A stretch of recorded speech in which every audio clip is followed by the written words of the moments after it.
নাতি নাতনিদের দেখাশোনায় বেতন পাবে দাদা দাদি। নতুন আইন চালু করেছে সুইডিশ পার্লামেন্ট। এখন থেকে নাতি নাতনিদের দেখাশোনার জন্য বেতন পাবে দাদা দাদি। এমনকি বেতনে চাকরি থেকে ছুটিও নিতে পারবেন তারা। প্রতিবেদনে বলা হয়, নতুন আইন অনুযায়ী দাদা দাদিরা তাদের নাতি নাতনির জন্মের 1 বছরের মধ্যে তাদের যত্নের জন্য 3 মাসের ছুটি নিতে পারবেন, যেখানে তাদের মাসিক বেতন চলতে থাকবে। গত ডিসেম্বরের মাতৃত্ব এবং পিতৃত্বকালীন ভাতা হস্তান্তরের বিষয়ে সরকারের প্রস্তাব অনুমোদন করার পর এই আইনটি পাস হয়। সুইডেনের মাতৃত্বর পাশাপাশি পিতারা সবেতনের ছুটি পান নির্দিষ্ট সময়।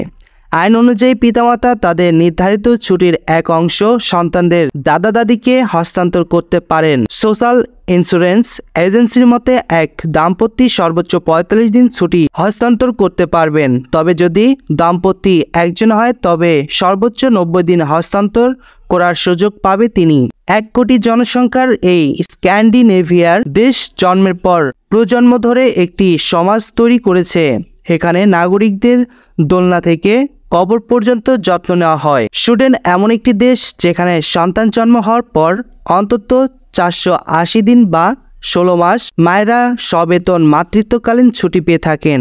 তবে এর মধ্যে 390 দিনের জন্য তিনি শতভাগ বেতন পেয়ে থাকেন।